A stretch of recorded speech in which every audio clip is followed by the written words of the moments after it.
Thanks for taking the time to listen to our latest content here on the Blood Red channel. Guy here with just a quick message. Do you want the very latest Liverpool FC news directly into your inbox? Well, then sign up to our daily LFC newsletter, which will bring you the breaking news and big events from around Anfield. To subscribe, just go to bit.ly/LFC newsletter. That's bit.ly/LFC newsletter, or click the link in the description of this podcast and pop in your email address. It really is that simple. That link once more, bit.ly/LFC newsletter. Well, thanks for your time, and on with the podcast. This is the Blood Red podcast from the Liverpool Echo. Welcome to the Blood Red podcast. As the whispers intensify and the rumour mill flies into full swing, we'll address those Thiago Alcantara transfer links. Ben White's also been pushed away of the Reds in the gossip columns. We'll get into that one too. Plus, Trent-Alexander Arnold scoops up the Premier League's Young Player of the Season award. And with just over 2 weeks until Liverpool start their new season in the Community Shield, we'll discuss a last-minute change in pre-season plans. I'm your host, Guy Clarke. Alongside me, Caoimhe O'Neill. Caoimhe, how are you? Very good, thanks, Guy. Theo Squires is also with us. Theo, looking brighter than last week. How are you keeping? I'm restless because you've kept us waiting for 10 minutes. Symbolic, mate. Yeah, I'm sorry about that one. And also, you'll see on screen with us, if you're watching on YouTube, after in the week that the Reds did their first summer signing, we've got our own debutant on the Blood Red podcast. Peter Harris, how are you doing? I'm very well, thanks very much. Well, we've got a fair bit to get into then. We'll kick straight off and talk about these Thiago Alcantara transfer links. The Bayern Munich midfield player, Theo, he's been linked with Liverpool. It keeps getting dragged up time and time again. And yesterday, things really sort of seemed to hit a peak with reports in Germany suggesting that Liverpool were actually now looking to open negotiations. Our understanding very different to that. Yeah, we've had pretty much the same message from the club the whole way through whenever Liverpool have been linked with him. Reports in Germany have often said, Liverpool have held talks with Thiago, they've agreed terms, they've put in a bid, all these different variations, but Liverpool have been adamant the whole way through it's not the case. Put in a message to the club yesterday and I got a 2-word reply, total nonsense. It's just, he is not an active target at the current. Obviously, it could change this transfer window. It's going to be open until October. Thiago, he's in the last year of his contract. Liverpool could be in a very different financial situation in a month, 2 months' time. And if the player leaves, or say Alex Oxlade-Chamberlain broke down in training, had a recurrence of his horrible leg injury he had a couple of years ago, and Liverpool needed a midfielder, there's nothing to say they wouldn't want to consider even for Thiago. But as things stand, he's just not an active target. Liverpool have got so many midfield options, but they don't really need him with the bodies they've had. And it's not just the ones that were in the first team last year. You've got Marco Grujic, who's currently coming back from loan. And what we've heard from the club is, as things stand, he is part of Jurgen Klopp's first team plans. Last season, we had James Milner being a left-back as well. Well, they've signed a new left-back. So now he's only going to be playing in midfield. And one player it could tie into is Gini Wijnaldum, because other update for the club on him is currently there are no active talks regarding a new contract. But then that's another one where, well, it doesn't mean Liverpool won't open contract talks with him. It just means as things stand, they're not in a position to, for whatever reason, whether that's the club's decision, whether that's the Dutchman's decision. And it's just, as things stand, it's as you were. They're not getting Thiago and contract talks have not happened. Yeah, all very, very interesting indeed. Caoimhe, I just wondered what your take was on it. You keep constantly seeing these links because there must be a reason that I suppose the rumours will keep persisting. I'm sure that's what everyone listening is wondering. Why, if Liverpool aren't then interested, or he's not an active target, as Theo says, do these links sort of being dragged up? Before I answer that, I'll have to say I think Theo's wrong about Milner. He'll definitely crop up in goal or at right back or somewhere next season. He definitely won't be playing midfield. Might even go up front, who knows.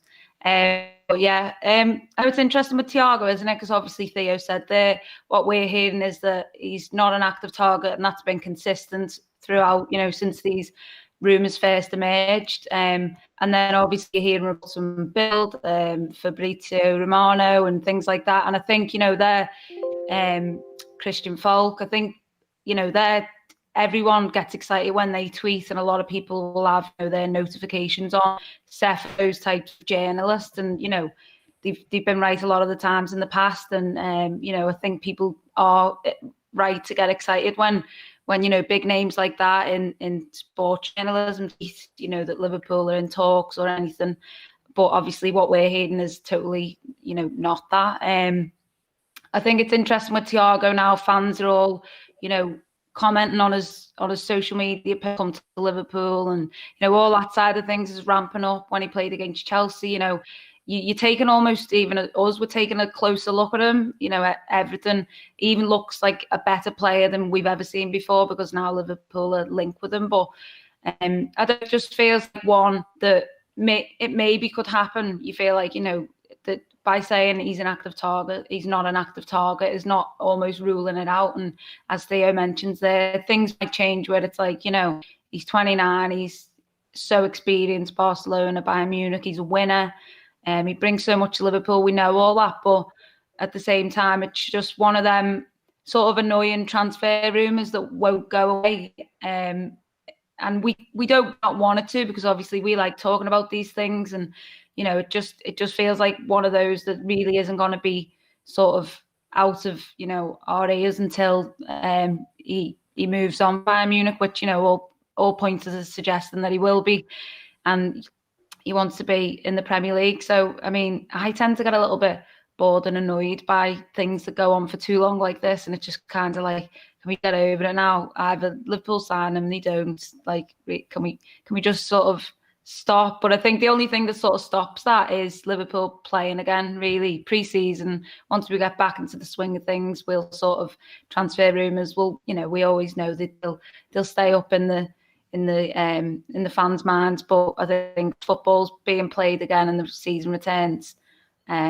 We should probably hear less about all this. Yeah, I suppose, Peter, one of the things that's driving excitement for fans as well is the calibre of the player. What are we, probably 2 years on now from the likes of Alisson and Naby Keita arriving, the last summer in which Liverpool really brought players in who immediately walked into that first 11 and strengthened the side. And a player like Thiago, the class he would have, I suppose that's why people are getting excited about this one, because of the calibre of the player.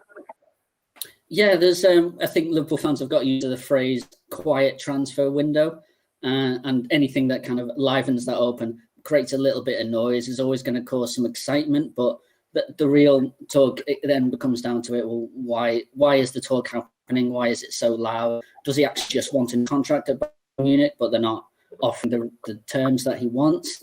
And there's also question and comments made recently about what would he actually contribute to a Liverpool side, especially as Theo said, the midfield we've got now. And what's changed, we mentioned earlier about lockdown and time feeling different, stuff like that. I only remember this afternoon that I saw Thiago play in person this season. I went to Berlin in January, which feels like a very long time ago. And I saw him play Hertha against Bayern Munich, and he played and scored in that game.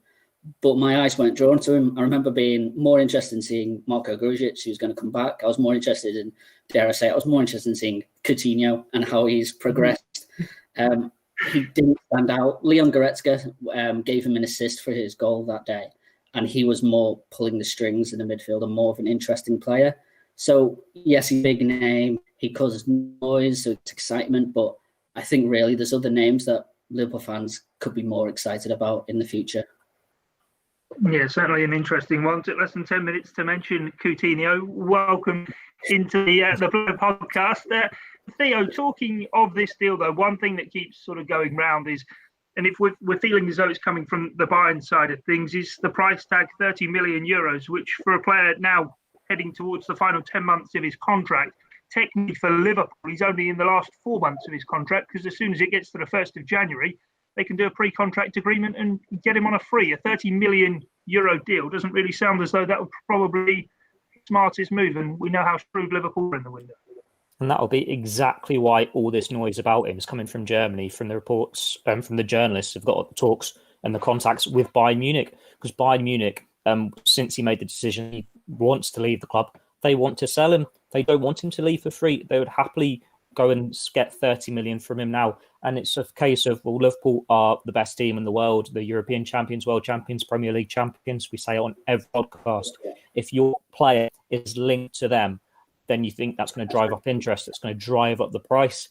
And that will be part of the reason why Liverpool are being so linked so often, whether it's from the agent or the club. Because Bayern, from the reports we've heard as well, they're not happy with him because he had agreed to sign a new contract before deciding, actually, I want to try my luck somewhere else.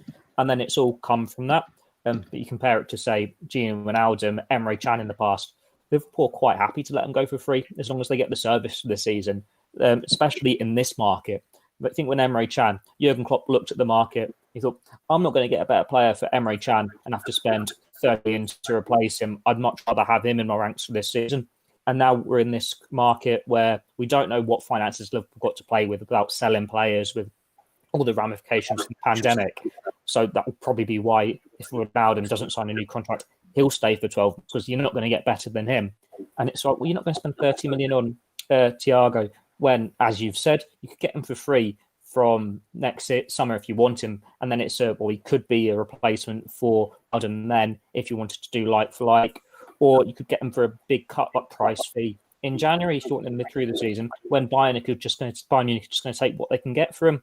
It just doesn't make sense for Liverpool. We've seen earlier in the window already when Norwich wanted 20 million for Jamal Lewis. Liverpool looked at that price, went, no, not happy with that. Went and got Tsimikas instead. Timo Werner, he'd been linked so often. Everyone thought it was a bit of a bargain, getting him for, 40 million. Liverpool looked at that and thought, I don't want to pay that. Didn't make a move for him. They're not going to spend 30 million on Thiago unless they get a massive increase of funds. And it completely changes how they've approached transfers in football ever since FSG came. Never mind since Jurgen Klopp came in. Yeah, Kim, you do get the impression maybe that this one, as we said, he's not an active target, but might be sort of closely linked with what goes on with Gini Wijnaldum, because, of course, he's in a very similar position going into the final season of his deal.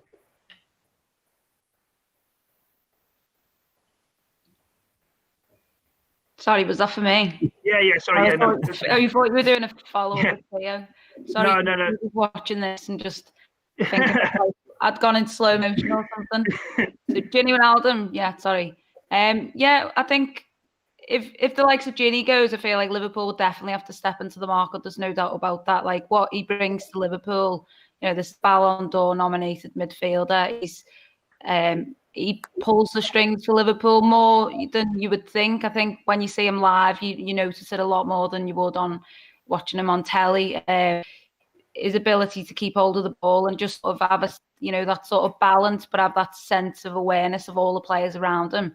He's a world-class footballer, and like Theo mentioned there, sort of alluded to, if Wijnaldum is to leave next summer, I think you'd rather get this last good season out of him, because what this next season feels like, if Liverpool don't really make a move in the market, is that it's with sort of this band of brothers that are together, and you feel like this is just another shot at the Premier League title with probably the world's best squad. And I feel like next summer, as we've mentioned in the past on podcasts, next summer is going to be vital for Liverpool in terms of, you probably will see maybe one of the front three depart. I don't know. You will see, I think, a lot more changes. People wanting to, take the career to another level, another place. Those things will happen. So I feel like next season is more about that. So if Klopp can just get, another season like the past 2.5, 3 seasons out of Liverpool, then I think, he'll be more than happy. So I don't necessarily think this is the summer, even though last we sort of, when, like Peter said before, quiet transfer window, Liverpool fans don't want to hear that, do they? It's not what you want to hear. You want signings every day, every hour. Just announce them every hour. We'll have the biggest squad ever. But obviously, last season, youngsters like Harvey Elliott came in, Sepp Vandenberg, Adrian, obviously, Andy Lonergan. Those, they weren't really too exciting, was they, to be honest, other than Harvey Elliott's quite exciting, and, what a career he might have ahead of him. But, when we sort of report that it was going to be all quiet on the transfer rumour front, and,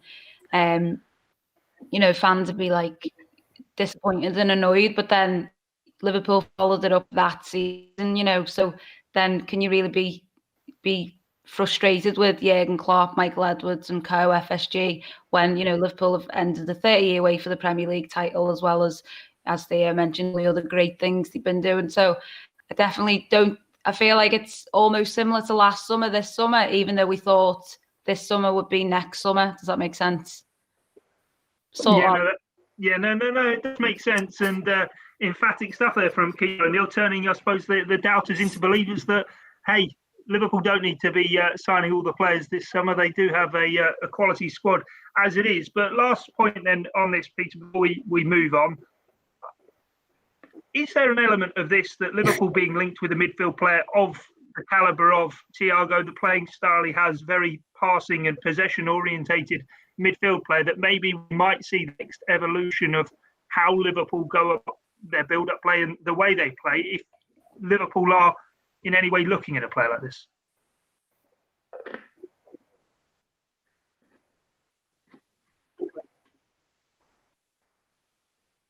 Might just be me. Can you guys hear Peter? I can't seem to hear him. Tell you what, we're having a mare, aren't we? Yeah, we're having a bit of a nightmare. Might be easier, Peter, if you leave and rejoin. I don't know if that will work, but the microphone for the time being doesn't seem to be working. It might do. Over the last, since Klopp's been at the club, he's almost just a massive delay. Dictated how the league should play. Almost. Right, we seem to be having a lot of technical issues there with Peter. He doesn't seem to be his microphone doesn't seem to be working on too well. But Theo, we'll move on then. And one player who Liverpool have been on the question there. Things have been being spoken about is with Ben White, a player who we've reported on the Echo that Liverpool have watched during the course of the last season, and he's now being pushed sort of and being spoken about even more as maybe a Liverpool target by his former manager at Newport County. Yeah, there's been some quotes from Michael Flynn today. He knows Pep Linders, and he thinks that Ben White should go to Liverpool. It'd be best for his career, and it'd be a better move for him at Leeds United. I think he was saying that it doesn't matter that you've got Joe Gomez, Joel Matip, Virgil van Dijk there. It's great players for you to play alongside and great for you to step up. With Ben White, we do know Liverpool have been scouting him. I think he's one of these top English players that most top clubs have been scouting because he's been made such an impact in the Championship with Leeds. But Brighton, his parent club, they've got him back, and everything from Graham Potter so far this summer seems they don't really want to sell him. They're quite happy to have back as part of the squad. He's going to cost a lot of money as it stands for someone to come and sign him. Then it's, does the player want to force a move and try and make it a bit messy and maybe not be first choice for a club? He did go to Liverpool. Or would he just want to stay at Brighton and be first choice, establishing himself and then make this move? We've said on these podcasts before, Liverpool are lacking homegrown numbers. So that'll be another reason why they could be looking at this one. But as they found out with Jamal Lewis, homegrown players cost more. So you've got to weigh up that. Is it worth spending, say, 30 million? I think that's the price that has been branded around in the press around Brighton and Leeds. Is it worth spending 30 million on a centre-back when you might not start ahead of Joe Gomez and you've already got Virgil van Dijk, who's the best centre-back there? And I think you can put pretty much any centre-back alongside Van Dijk and then they're going to do a pretty good job. Dejan Lovren, for example, he had his critics all time at Liverpool. And the sounds of it has been sensational since he joined Bennett, with people saying, oh, wow, he's really, you can tell how good he is when he gets this run of games. So it's one to keep an eye on. Liverpool have been scouting him, but as it stands, there's no update there or anything saying they're prepared to take a move. And he'll be one you have to keep an eye on, where 30 million is probably not something you can see Liverpool spending on a player at this stage of the window. No. I think I read that Brighton were sort of keen on keeping him because they know that all his transfer fee next season would double if he had the season in the Premier League with them. And, you know, a club like that aren't going to turn the nose up a big fee next summer when things are hopefully back to normal.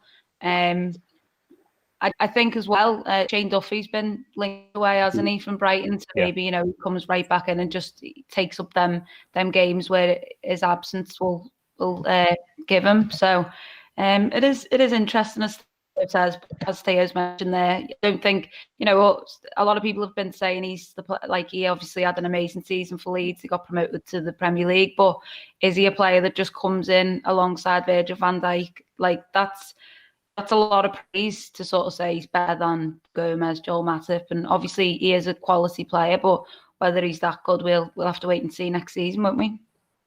Yeah, certainly will. Yeah, it's Paul Robinson, I think, who was saying that he would win ahead of Joel Matip and Joe Gomez. Peter, hopefully you're back with us and can hear us, and we've not got too much of a delay on the line. But yeah, you'd written a piece on Ben White as well. Just wondering what your take on it all was, because you look at the other players that Liverpool have been linked with in that maybe fourth choice centre back position, and Mandy from Real Betis and Antonio Rudiger this week, rather surprisingly. Those two players who are very much at the different end of their careers to Ben White.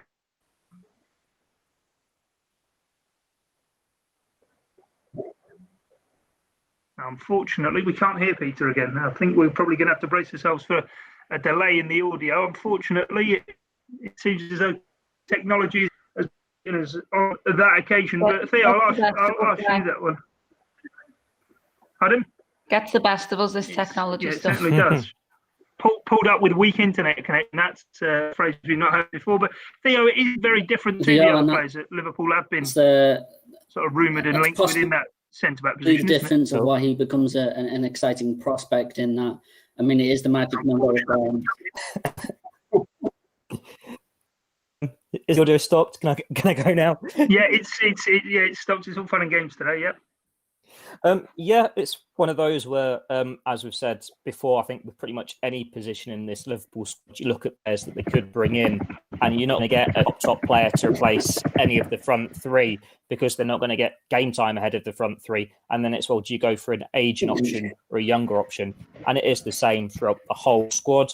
We look at midfield, and there are more players who are at that stage of the career, the aging options, and that's why you see more of replacements. But Liverpool have still got Joe Gomez, who's got his best years ahead of him. If you go below that, you've got Keanu Hoover, Sepp Vandenberg could be a very good player. So you can see why that's that complicated situation of, well, do Liverpool want a young player who can be part of the furniture for another decade when you're not losing Virgil van Dijk up starting 11 for another 4 years at least? Like, centre-backs can go on and on and on. He just cruises through games now. So unless his legs suddenly go, which you can't see happening anytime soon, Liverpool have no need to change this central-back partnership. But then you still have your fourth choice option. Like, Liverpool aren't going to want to go into the new season with, say, Keanu Hoover as that fourth choice, because we've seen in the past when Joel Matip's had his injury problems, when Lovren had his injury problems, when Joe Gomez had his injury problems, that Liverpool can be short in numbers, that do need to turn to the fourth choice at times.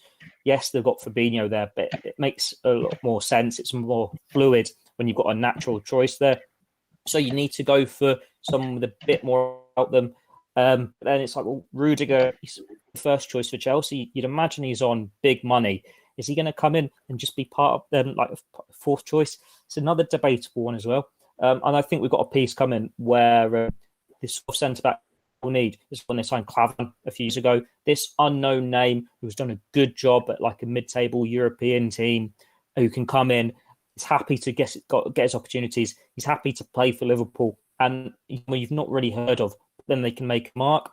We're hopefully going to see it. We've already seen it this summer with Tsimikas. You're hoping that's the sort of impact he can have as Robertson's deputy. But it's why maybe Mandy, out of all the names you've mentioned, the Real Betis lad, he's one that you think that's probably more realistic out of everyone else because he's going to probably cost the least and he's not going to tear up too many trees if he's not starting week in, week out. I think this is vital. Liverpool bring in, obviously, the fourth choice. I think they don't need to make any other sign. Now they've got the left back in. I just think that obviously last season we saw Man City and their title hopes basically, washed away because they didn't get a replacement for Vincent Kompany. Just showed in that one season without such a legend and an iconic, a big voice in the dressing room. They just struggled so much, and obviously they had injury difficulties, things like that. I think the likes of Paul, Stones, Otamendi, I don't think these players have had the best season, and that ultimately cost Manchester City the league title last season. And I think Liverpool would not want to do that. It wasn't long ago when we were on this podcast talking, I think it was the last sort of run for the title against City, and all those players were injured, and we were down to, I think, did Fabinho fill in one game, and I think Milner. I mean, we saw Henderson play a centre-half, didn't we, even last season in the Club World Cup. So I think, you don't want to be down to a young lad. As much as Virgil van Dijk, I've said before, Minanka play next to him and she'd have a great game. you don't want Keon over after sort of get steered through a game, not at this level just yet. You don't think he's quite ready for that. As much as he'll have that mentality that he is ready, and he push shift, you sort of do think this is the one thing Liverpool need to get right, especially with Dejan Lovren having departed and looking awesome for Zenit now. Yeah, well, let's then move from Ben White to another young English defender. So much more than just a defender, so much more than just a fullback. Today, Trent-Alexander Arnold being named the Premier League's Young Player of the Season. Theo, and 21 years of age, 13 assists in the Premier League last season. You can't really sort of do justice with words to just how phenomenal a talent Liverpool have on their hands, and one they've made through their own academy. Yeah, it's brilliant to see how good he is. And it's just incredible when you remind yourself how he is and how much he's achieved. We have said before, it was only a matter of time before he won a Young Player of the Year award, because if he didn't this year, and let's face it, he deserved it this year, he's still got a couple of years left where he qualifies for. But it's only a matter of time before he wins the big prizes as well, because he is that good. But to play the way he does at fullback and to get so many assists and to just look astonishing, you can't defend against him when he's on his day. And he is just going to get better and better and better. He's brought goals to his game more this season. We've seen how good his set pieces are. And I was speaking to Joe before he's done a piece on Trent. Do you remember when Stephen Gerrard's last book came out and he highlighted how good Trent was? Well, that came out in 2015. Most people hadn't heard of Trent back then. So you think, well, Liverpool have known about his ability for 5-6 years now when it's been public knowledge and you've kept an eye on him. Think how many young lads would buckle under that pressure or get arrogant. And Trent's just same kid. He's been the whole way through. He's always got this cheeky grin. He takes it on, and he's just enjoying playing football. He doesn't matter where he is on that pitch. Like obviously, we see him at right back now. People say they like to see him in midfield. It's like Steven Gerrard, and the fact that you could play him anywhere on that pitch, and there will be a stage where he's at his peak, and he will be the best player on that pitch. He is going to be contributing for Liverpool for the next 10, 15 years, and he probably will be Liverpool captain one day. And the way it's looking, if they can keep this up with Klopp and whoever succeeds him and the team keeps on growing, he will be one of their best ever players. And it might sound over the top, but when you've seen this much talent at this stage, it's incredible. And bring it back to like FIFA 21, when he's one of their youth players, the stars on that, when FIFA were going about the next young stars. Well, look who he's been alongside with that bracket of Mbappe, Felix. He is in the global elite of young players coming through. And I think sometimes I don't really appreciate that because he's just this Scouse down-to-earth lad from down the road we've all grown up with, and you just take him for granted.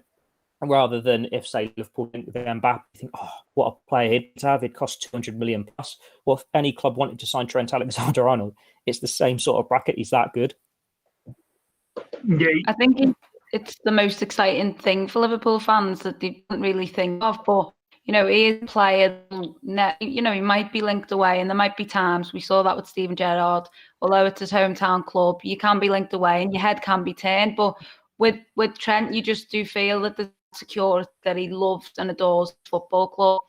He's played from them, I think, the age of 6. He's obviously supported them his whole life. He's won all you can now, and he'll just want to keep winning and winning. I think that there is that security where he won't leave, and that's such a lovely thing to have, isn't it? And any player, I think this squad is full of those players now, which is great, because at one time, you were seeing Suarez, you go back Torres, those players were leaving the club, and it's mad to put right back there, sort of, caliber of what he can produce on the football pitch. But obviously we know how vital Liverpool's fullbacks are to how Klopp plays and how the success they've achieved over the last few seasons. I think he's going to get better every season, and it's almost like he's going to be similar to what happened with Salah and what happened with Van Dijk. He almost might get snubbed from these awards because he's so good and people just kind of take it for granted. They should take it for granted because, there's a Scouse lad who's the best right in the world and has been for some time. He's an incredible footballer, and off the pitch as well, his charity work, he gets the city, and I feel like he's a fan on the pitch, and he's he's born bred a Liverpool fan, and you can see that, and he's just world class. When you go to Anfield, you obviously, you've watched this team and Liverpool for years, but watching events with Van Dijk, Robertson, and the likes, you go into Anfield to watch Trent-Alexander Arnold, cross the ball in and take on a man and stuff like that. So we're in uncharted territory in terms of how exciting our events are, but I think season after season he's just going to keep pushing and pushing. And would you rule him out for winning the Ballon d'Or one day? Because I certainly wouldn't at this rate. He's once he's adding more goals and, maybe step into the midfield if Nico Williams becomes, good enough to sort of take on the right back mantle, you would like to think maybe Trent will just, step into that role a little bit and become that player for Liverpool. Yeah, let's try Peter. He's us, and we're hoping that he can hear us now. But Peter, I heard read a few things on Twitter saying that he's a future legend of Liverpool Football Club. For me, Trent-Alexander Arnold is probably Premier League winner as a local lad. He's probably already in that category.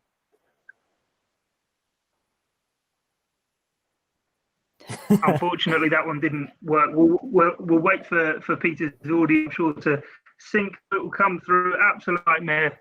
Hopefully, we can get Peter back on a podcast soon, and hopefully his internet will be all right. But Kiva, I'll come to you with it then. And as I said, people talk about Trent being a future legend.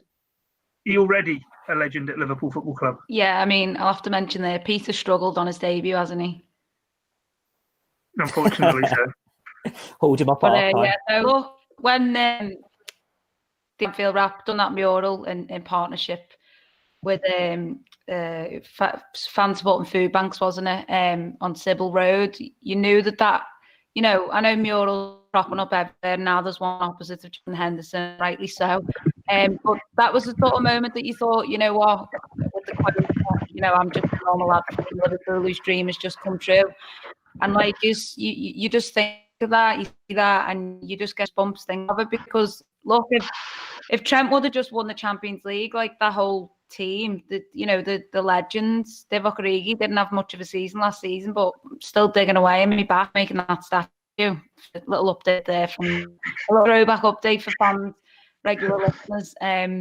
So they'll all have almost cult status, but I think, so he is a legend already, but wow, like imagine sort of like we could be looking back on Trent's career and, he could be the greatest Liverpool player of all time.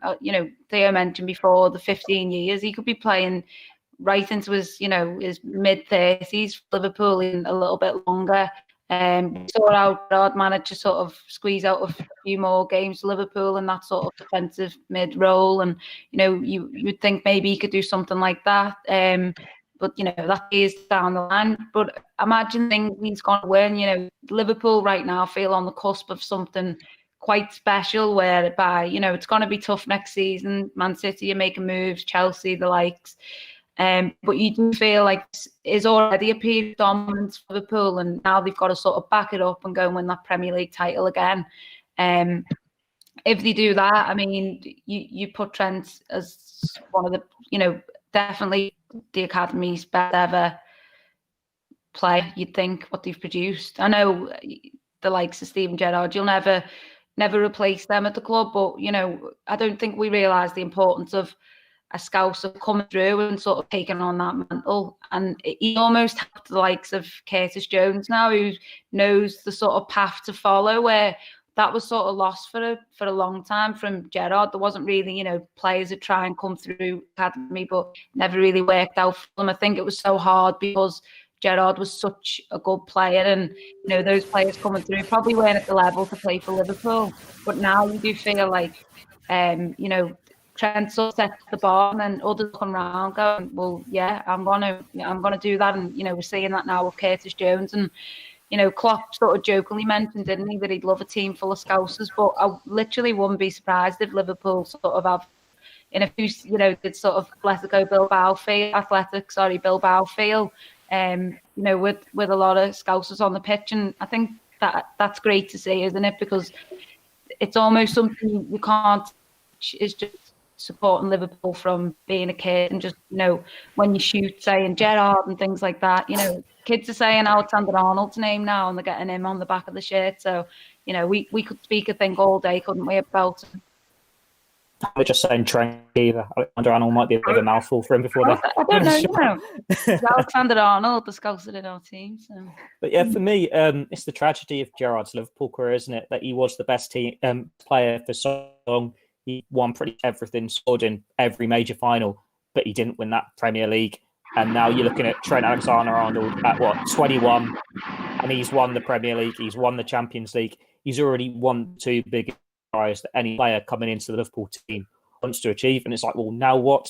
We've had this whole career of Gerrard's waiting for those successes and triumphs, and he's done them in the formative years of his career. And you look at this whole Liverpool squad that have won the Champions League and they've won the Premier League, they've won those 2 biggest prizes, that anyone coming to Liverpool, you told the stories of the players in the 70s and 80s, this is what you want to do. Well, now they've done it. So it's like, well, you're going to potentially be the club's greatest legend, because I still sing about like Steve Highway, Kenny Dalglish, and all these players going back. And for so long, it's been about this tradition and this history of Liverpool. But they are making history now, and you just don't appreciate it because we're at the start of it.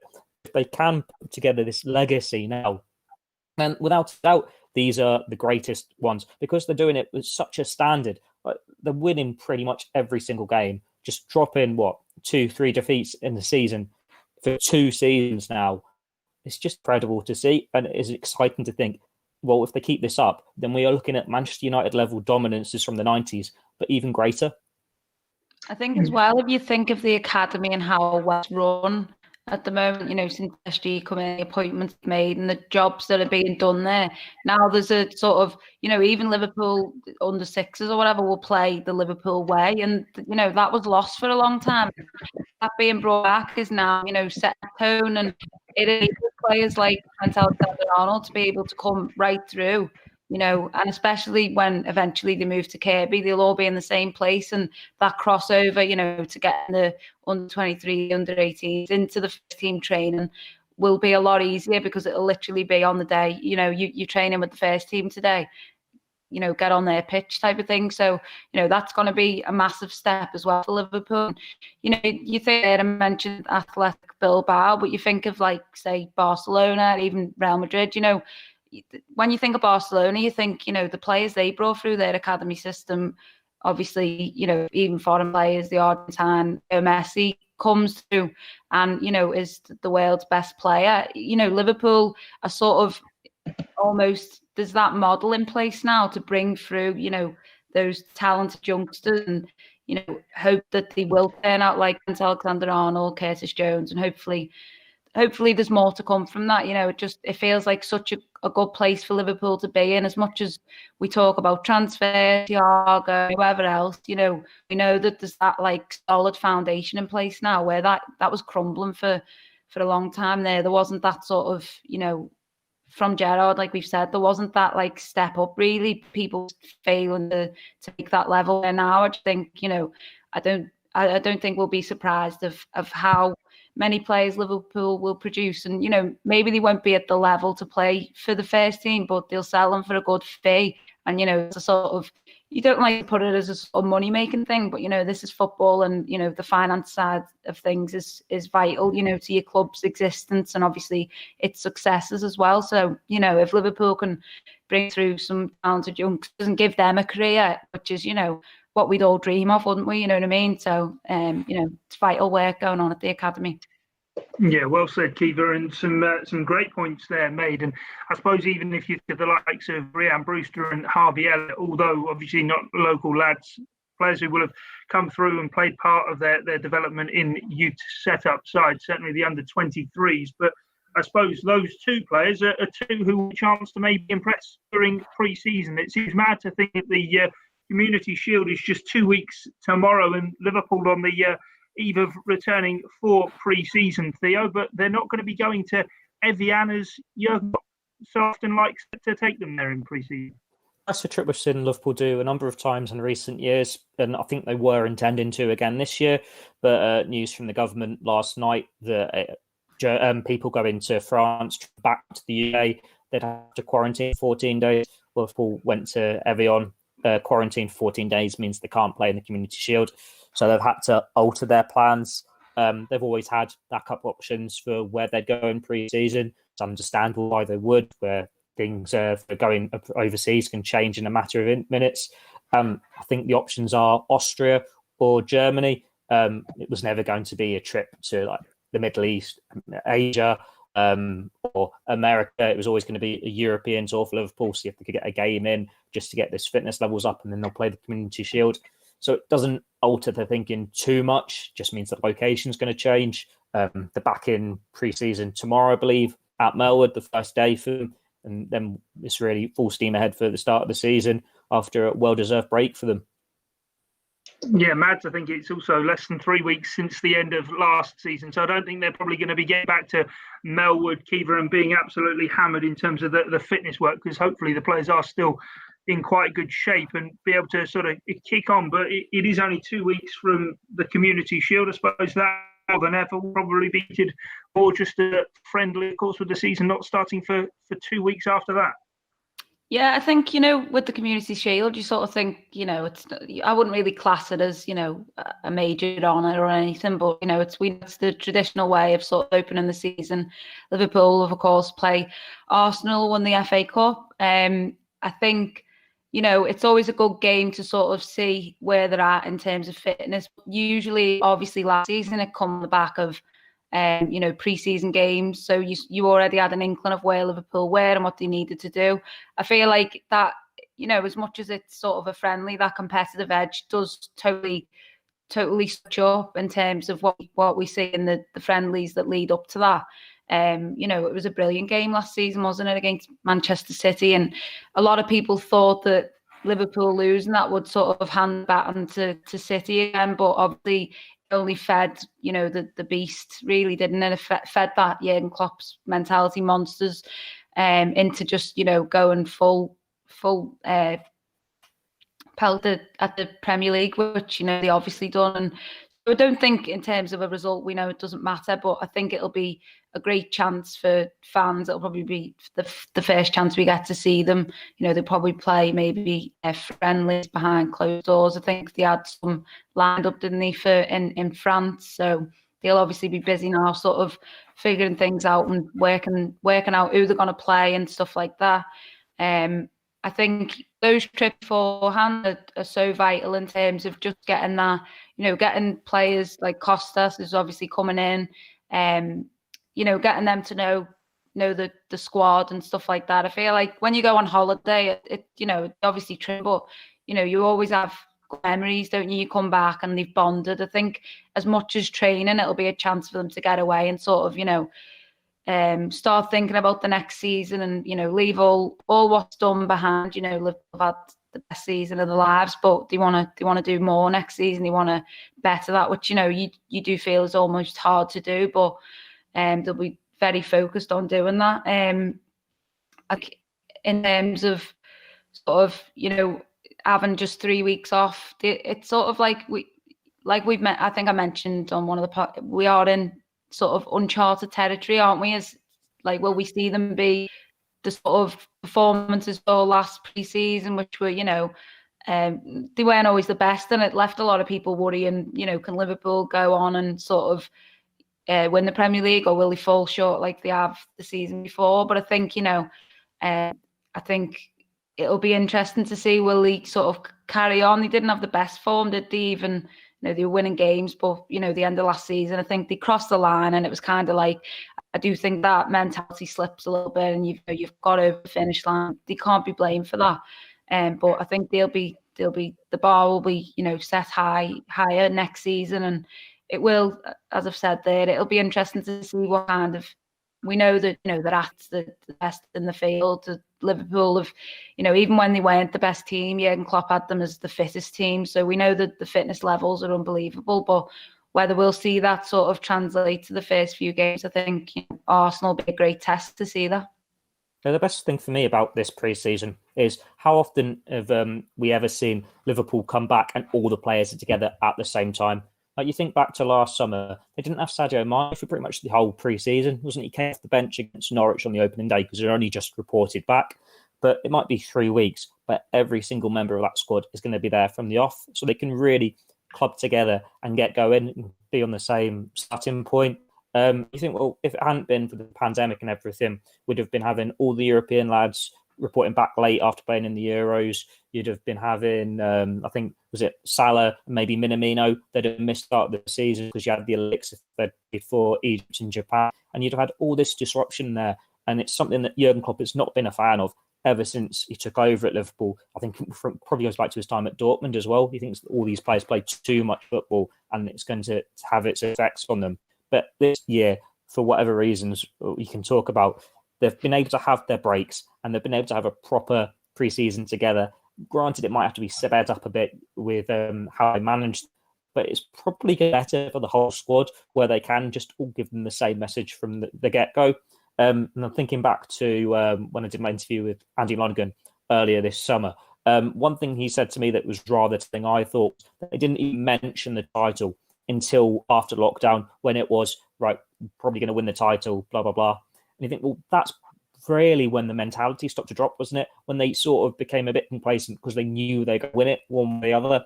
Whereas, well, now they're back to square one in the sense of no one knows who's going to win the Premier League in the new season because you're all from the same starting point here. And I think Liverpool, when Jurgen Klopp's got them all together in Germany or Austria, they can all get the same message to them and get them to the right levels.